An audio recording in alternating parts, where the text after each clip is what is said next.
Jane Eyre. Narrated by Clarissa Whitehall. Chapter 13.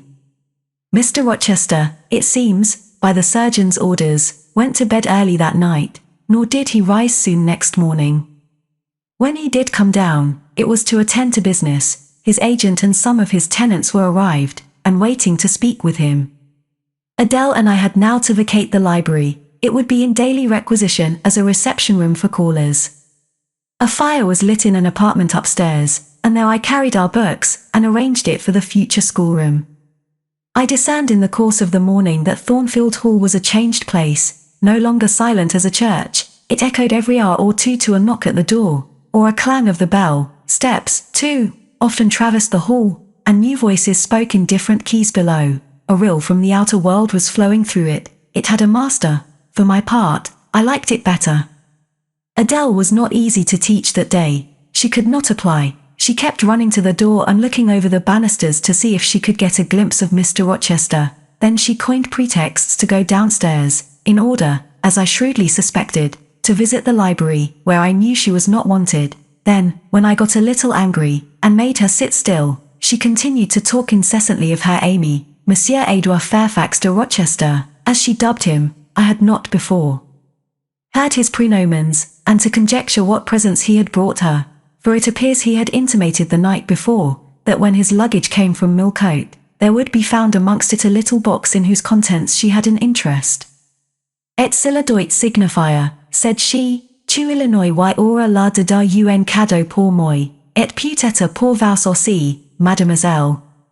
Monsieur a parlé de vous, Illinois me demande le nom de ma gouvernante, et si elle n'était pas one petite personne, a says mince it un pupil.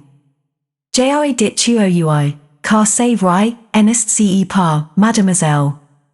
I and my pupil dined as usual in Mrs. Fairfax's parlour. The afternoon was wild and snowy, and we passed it in the schoolroom. At dark I allowed Adele to put away books and work, and to run downstairs, for, from the comparative silence below, and from the cessation of appeals to the doorbell, I conjectured that Mr. Rochester was now at liberty. Left alone, I walked to the window, but nothing was to be seen thence. Twilight and snowflakes together thickened the air, and hid the very shrubs on the lawn. I let down the curtain and went back to the fireside. In the clear embers I was tracing a view, not unlike a picture I remembered to have seen of the castle of Heidelberg, on the Rhine, when Mrs. Fairfax came in, breaking up by her entrance the fiery mosaic I had been piecing together, and scattering too some heavy unwelcome thoughts that were beginning to throng on my solitude. Mr. Rochester would be glad if you and your pupil would take tea with him in the drawing-room this evening, said she. He has been so much engaged all day that he could not ask to see you before. When is his tea time? I inquired. Oh, at 6 o'clock. He keeps early hours in the country. You had better change your frock now. I will go with you and fasten it. Here is a candle. Is it necessary to change my frock? Yes, you had better. I always dress for the evening when Mr. Rochester is here. This additional ceremony seemed somewhat stately. However, I repaired to my room, and, with Mrs. Fairfax's aid, replaced my black stuff dress by one of black silk, the best and the only additional one I had, except one of light grey, which, in my lowered notions of the toilette, I thought too fine to be worn, except on first-rate occasions. You want a brooch, said Mrs. Fairfax. I had a single little pearl ornament which Miss Temple gave me as a parting keepsake. I put it on, and then we went downstairs. Unused as I was to strangers, it was rather a trial to appear thus formally summoned in Mr. Rochester's presence. I let Mrs. Fairfax precede me into the dining-room, and kept in her shade as we crossed that apartment, and, passing the arch, whose curtain was now dropped, entered the elegant recess beyond. 2 wax candles stood lighted on the table, and 2 on the mantelpiece. Basking in the light and heat of a superb fire, lay Pilot. Adele knelt near him. Half reclined on a couch appeared Mr. Rochester, his foot supported by the cushion. He was looking at Adele and the dog. The fire shone full on his face. I knew my traveller with his broad and jetty eyebrows, his square forehead, made squarer by the horizontal sweep of his black hair. I recognized his decisive nose, more remarkable for character than beauty, his full nostrils, denoting, I thought, choler, his grim mouth, chin, and jaw. Yes, all three were very grim, and no mistake. His shape, now divested of cloak, I perceived harmonized in squareness with his physiognomy. I suppose it was a good figure in the athletic sense of the term, broad-chested and thin-flanked, though neither tall nor graceful. Mr. Rochester must have been aware of the entrance of Mrs. Fairfax and myself, but it appeared he was not in the mood to notice us, for he never lifted his head as we approached. "Here is Miss Eyre, sir," said Mrs. Fairfax, in her quiet way. He bowed, still not taking his eyes from the group of the dog and child. "Let Miss Eyre be seated," said he, and there was something in the forced stiff bow, in the impatient yet formal tone, which seemed further to express, "What the deuce is it to me whether Miss Eyre be there or not? At this moment I am not disposed to accost her." I sat down quite disembarrassed. A reception of finished politeness would probably have confused me. I could not have returned or repaid it by answering grace and elegance on my part, but harsh caprice laid me under no obligation. On the contrary, a decent quiescence, under the freak of manner, gave me the advantage. Besides, the eccentricity of the proceeding was piquant. I felt interested to see how he would go on. He went on as a statue would, that is, he neither spoke nor moved. Mrs. Fairfax seemed to think it necessary that someone should be amiable, and she began to talk. Kindly, as usual, and, as usual, rather trite, she condoled with him on the pressure of business he had had all day, on the annoyance it must have been to him with that painful sprain. Then she commended his patience and perseverance in going through with it. "Madam, I should like some tea," was the sole rejoinder she got. She hastened to ring the bell, and when the tray came, she proceeded to arrange the cups, spoons, and with assiduous celerity. I and Adele went to the table, but the master did not leave his couch. "Will you hand Mr. Rochester's cup?" said Mrs. Fairfax to me. "Adele might perhaps spill it." I did as requested. As he took the cup from my hand, Adele, thinking the moment propitious for making a request in my favor, cried out, "N'est-ce pas, monsieur, tu Illinois un cadeau pour mademoiselle Eyre dans votre petit coffre?" "Who talks of cadeau?" said he gruffly. "Did you expect a present, Miss Eyre?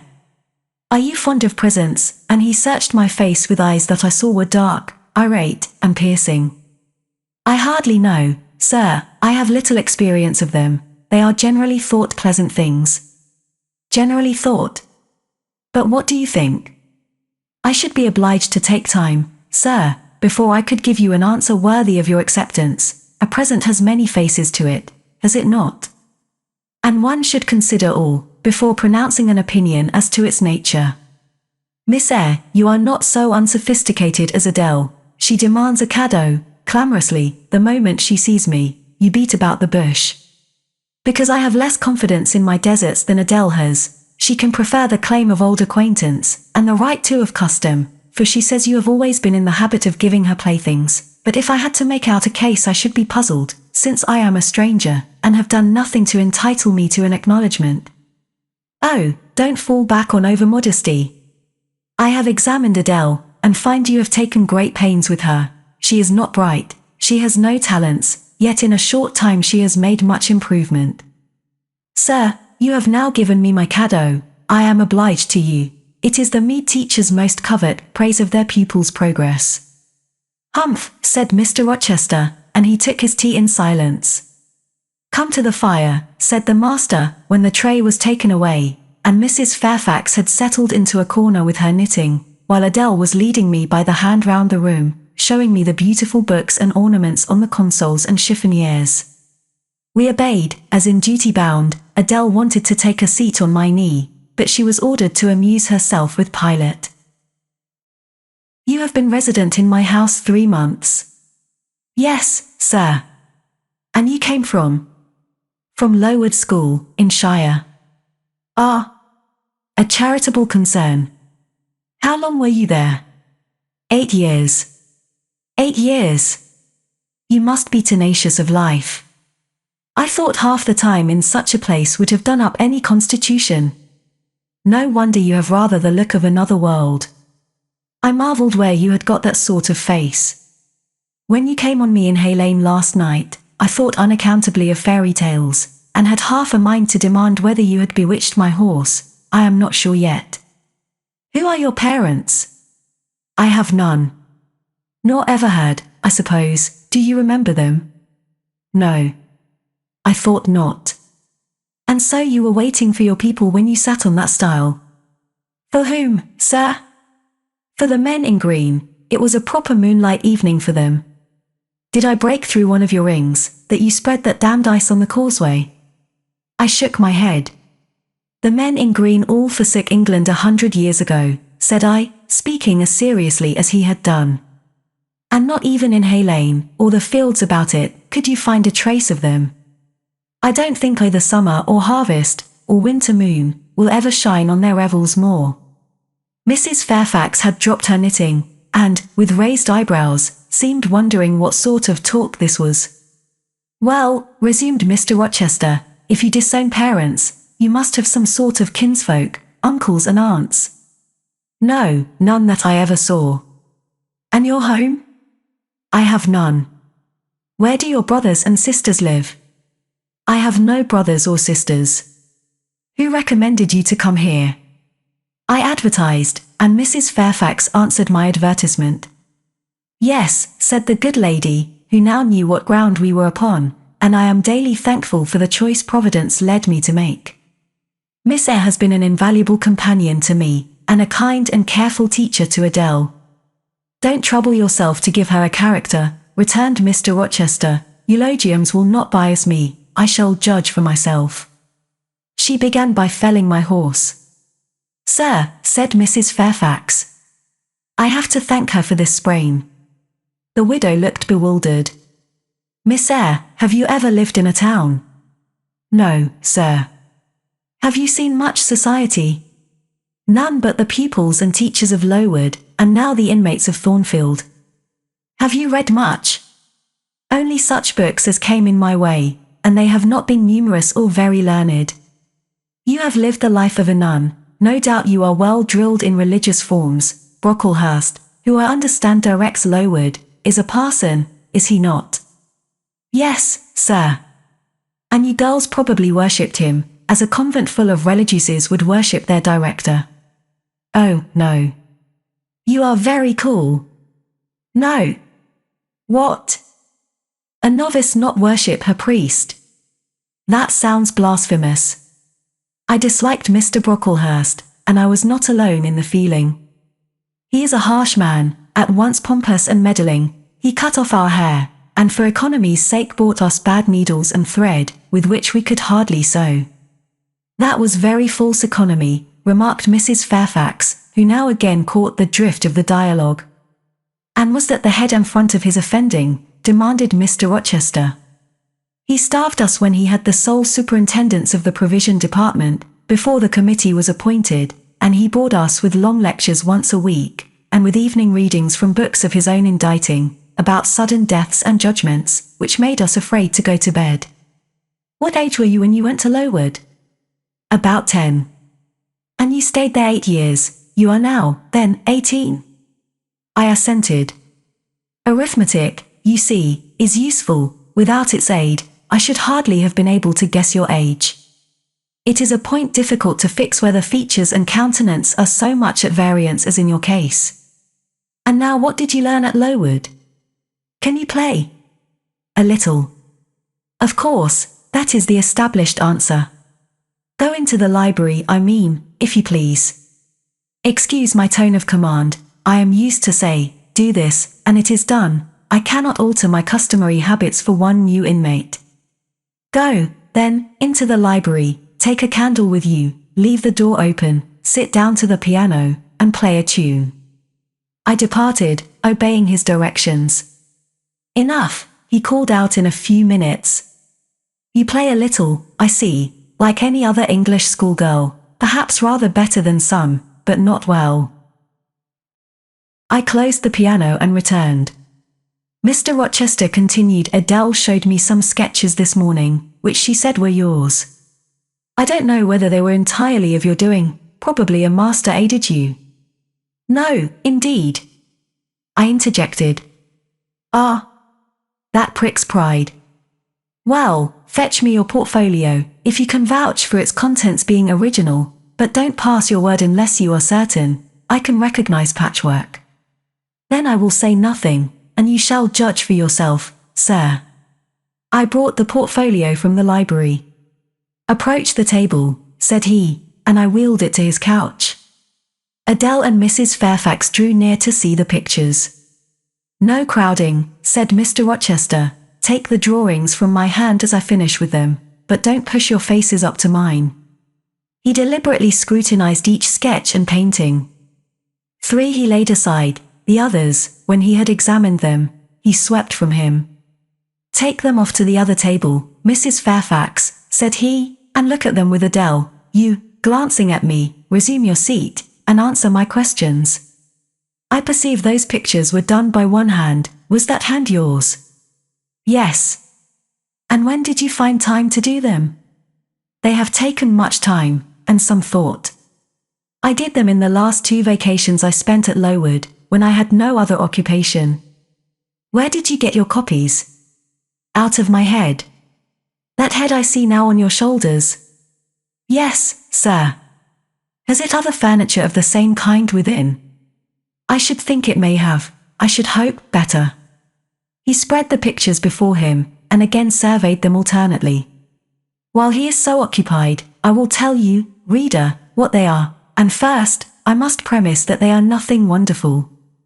The subjects had, indeed, risen vividly on my mind. As I saw them with the spiritual eye, before I attempted to embody them, they were striking, but my hand would not second my fancy, and in each case it had wrought out but a pale portrait of the thing I had conceived. These pictures were in watercolors. The first represented clouds low and livid, rolling over a swollen sea. All the distance was in eclipse. So, too, was the foreground, or rather, the nearest billows, for there was no land. One gleam of light lifted into relief a half-submerged mast, on which sat a cormorant, dark and large, with wings flecked with foam. Its beak held a gold bracelet set with gems, that I had touched with as brilliant tints as my palette could yield, and as glittering distinctness as my pencil could impart. Sinking below the bird and mast, a drowned corpse glanced through the green water. A fair arm was the only limb clearly visible, whence the bracelet had been washed or torn. The second picture contained for foreground only the dim peak of a hill, with grass and some leaves slanting as if by a breeze. Beyond and above spread an expanse of sky, dark blue as at twilight. Rising into the sky was a woman's shape to the bust, portrayed in tints as dusk and soft as I could combine. The dim forehead was crowned with a star, the lineaments below were seen as through the suffusion of vapor, the eyes shone dark and wild, the hair streamed shadowy, like a beamless cloud torn by storm or by electric travail. On the neck lay a pale reflection like moonlight. The same faint luster touched the train of thin clouds from which rose and bowed this vision of the evening star. The third showed the pinnacle of an iceberg piercing a polar winter sky. A muster of northern lights reared their dim lances, close serried, along the horizon. Throwing these into distance, rose, in the foreground, a head, a colossal head, inclined towards the iceberg, and resting against it. 2 thin hands, joined under the forehead, and supporting it, drew up before the lower features a sable veil, a brow quite bloodless, white as bone, and an eye hollow and fixed, blank of meaning but for the glassiness of despair, alone were visible. Above the temples, amidst reed turban folds of black drapery, vague in its character and consistency as cloud, gleamed a ring of white flame, gemmed with sparkles of a more lurid tinge. This pale crescent was the likeness of a kingly crown. What it diademed was the shape which shape had none. "Were you happy when you painted these pictures?" asked Mr. Rochester presently. "I was absorbed, sir, yes, and I was happy. To paint them, in short, was to enjoy one of the keenest pleasures I have ever known." "That is not saying much. Your pleasures, by your own account, have been few, but I dare say you did exist in a kind of artist's dreamland while you blent and arranged these strange tints. Did you sit at them long each day?" "I had nothing else to do, because it was the vacation, and I sat at them from morning till noon, and from noon till night. The length of the midsummer days favored my inclination to apply." "And you felt self-satisfied with the result of your ardent labors?" "Far from it.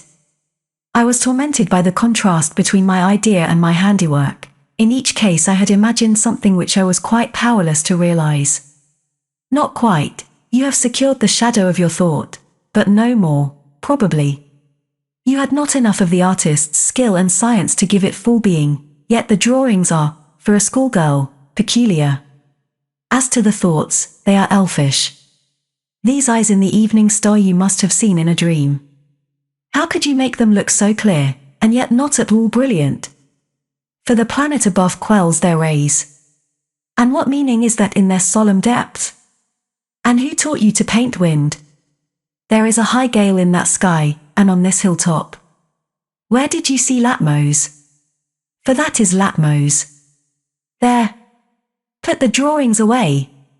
I had scarce tied the strings of the portfolio, when, looking at his watch, he said abruptly, "It is 9 o'clock, what are you about, Miss Eyre, to let Adele sit up so long? Take her to bed." Adele went to kiss him before quitting the room. He endured the caress, but scarcely seemed to relish it more than Pilate would have done, nor so much. "I wish you all good night, now," said he, making a movement of the hand towards the door, in token that he was tired of our company, and wished to dismiss us. Mrs. Fairfax folded up her knitting. I took my portfolio, we curtsied to him, received a frigid bow in return, and so withdrew. "You said Mr. Rochester was not strikingly peculiar, Mrs. Fairfax," I observed, when I rejoined her in her room, after putting Adele to bed. "Well, is he?" "I think so. He is very changeful and abrupt." "True, no doubt he may appear so to a stranger, but I am so accustomed to his manner, I never think of it, and then, if he has peculiarities of temper, allowance should be made." "Why?" "Partly because it is his nature and we can none of us help our nature, and partly because he has painful thoughts, no doubt, to harass him, and make his spirits unequal." "What about?" "Family troubles, for one thing." "But he has no family." "Not now, but he has had, or, at least, relatives." "He lost his elder brother a few years since." "His elder brother?" "Yes. The present Mr. Rochester has not been very long in possession of the property, only about 9 years. 9 years is a tolerable time. Was he so very fond of his brother as to be still inconsolable for his loss?" "Why, no, perhaps not. I believe there were some misunderstandings between them. Mr. Roland Rochester was not quite just to Mr. Edward, and perhaps he prejudiced his father against him. The old gentleman was fond of money, and anxious to keep the family estate together. He did not like to diminish the property by division, and yet he was anxious that Mr. Edward should have wealth, too, to keep up the consequence of the name, and, soon after he was of age, some steps were taken that were not quite fair, and made a great deal of mischief. Old Mr. Rochester and Mr. Roland combined to bring Mr. Edward into what he considered a painful position, for the sake of making his fortune. What the precise nature of that position was I never clearly knew, but his spirit could not brook what he had to suffer in it. He is not very forgiving, he broke with his family, and now for many years he has led an unsettled kind of life. I don't think he has ever been resident at Thornfield for a fortnight together, since the death of his brother without a will left him master of the estate, and, indeed, no wonder he shuns the old place. Why should he shun it? Perhaps he thinks it gloomy. The answer was evasive. I should have liked something clearer, but Mrs. Fairfax either could not, or would not, give me more explicit information of the origin and nature of Mr. Rochester's trials. She averred they were a mystery to herself, and that what she knew was chiefly from conjecture. It was evident, indeed, that she wished me to drop the subject, which I did accordingly.